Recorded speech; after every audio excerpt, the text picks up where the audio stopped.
So hello and welcome to this video course. We're going to talk about how to maintain your list and protect your list assets. So this is something that a lot of people tend to forget about when they build their list.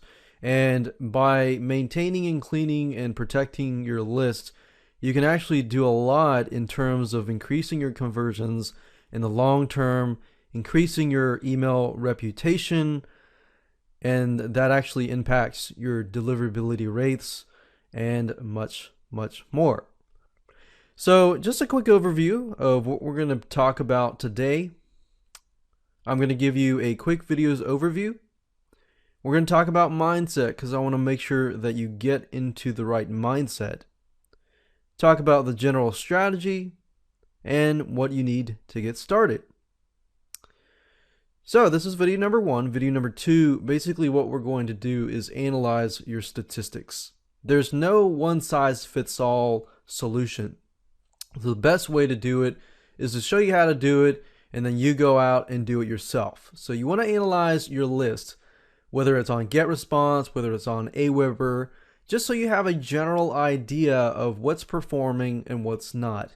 And then I'm going to run through all the other videos that will help you get an idea on how to clean your list, maintain your list on a consistent basis, and also protect your list from getting banned.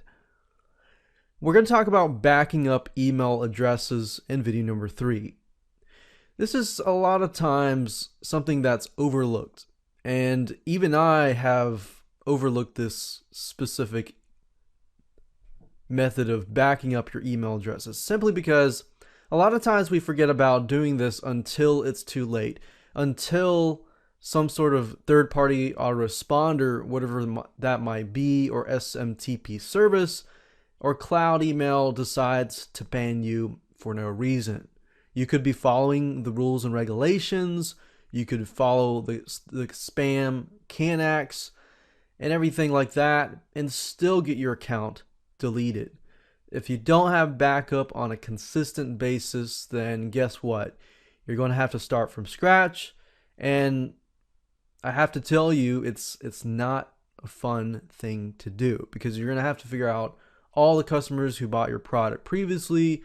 You don't really have an idea of who unsubscribed and things like that. So you want to make sure at least have a monthly backup spreadsheet of all the email addresses, the subscribes and the unsubscribes.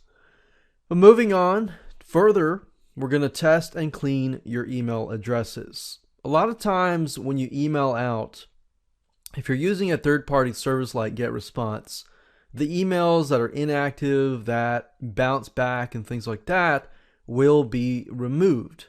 However, if you are using your own email system, or you're trying to email out for your membership script and things like that off of your website and your server, you will really need to scrutinize and test and clean your emails, because if you don't have some sort of system in place that removes the bounced emails, then that can be a problem. Now, there are many different types of bounced emails. There's emails that bounce because the email box is inactive, the email box is no longer there, it's disabled, or maybe it's full.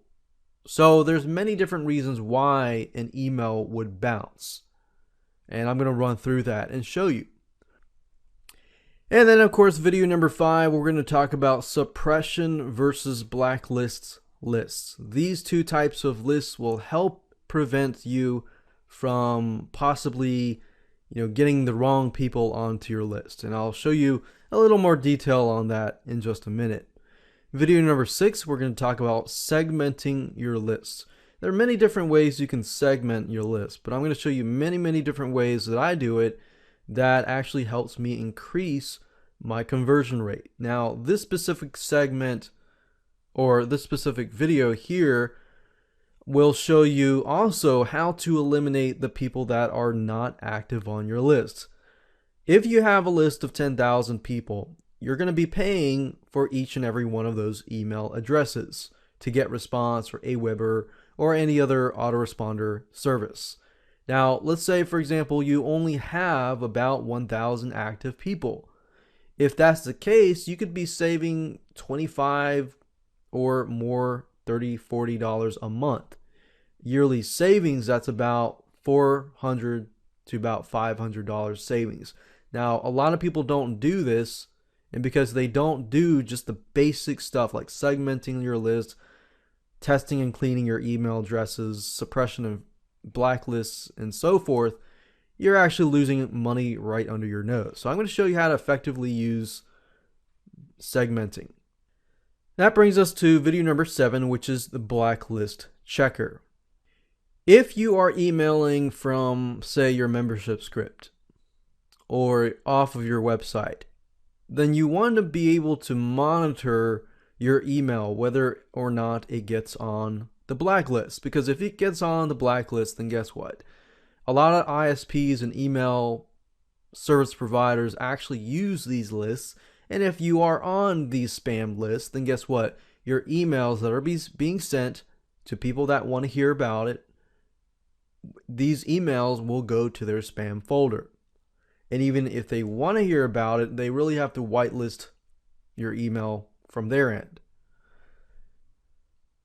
So I'm going to show you how to check that, because you want to be aware of what's happening. If, let's say, for example, that you do get on one of these blacklists, how do you get off of these blacklists?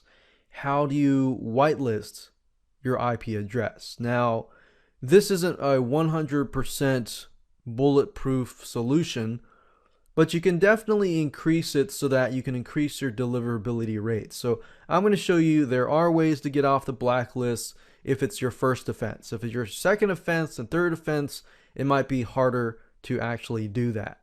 But if you're aware of this, you can monitor it just in case that happens. And then, of course, video number 9, I'm going to talk about some general ways to protect your email reputation. Now, there are actually specific ways that I've run into, that I've done, and things that I've done to hurt my email reputation without knowing it, simply because I did not know that it was actually going to impact the email reputation. So I've learned a lot of different methods to use to protect myself. So I want to share that with you in this video course. Now, before we get started, I want to make sure that you get into the right mindset.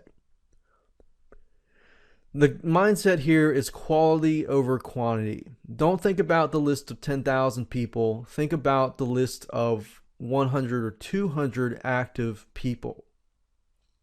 A small list of 200 that wants your emails and they're looking forward to your emails is way better than a gigantic non-active list of 100,000 people. I would take a list of 200 really super responsive active people that trust you, that really like what you send them, versus a list of even 1,000,000. Because the list of 200 or even 500 can almost outrank a list of 100,000 or more, depending on how active it is. Now, there's no one size fits all, but if you understand that and you have that mindset, then it's really going to make it easier for you to save a lot of money in the future and increase your profits as well. But you got to figure out who is active and who isn't. If you can figure who's active and who's not, that will actually make your life a lot easier. Then you must implement some methods to protect your list asset. So the general strategy here is to analyze your list, test and clean your list, segment, take measures to protect yourself and your list, and maintain it, and rinse and repeat. You're not going to need a whole lot. I've designed this video course so that you can use your existing email autoresponder. So if you are using GetResponse or Aweber, that will actually help greatly. If you don't have GetResponse or Aweber, then this course can also help you if you are emailing using some sort of membership script on your server or on your website. and things like that. So that's all you need. You don't need anything else except internet and some persistence. So with that said, let's move on to video number 2, and we're going to analyze your statistics.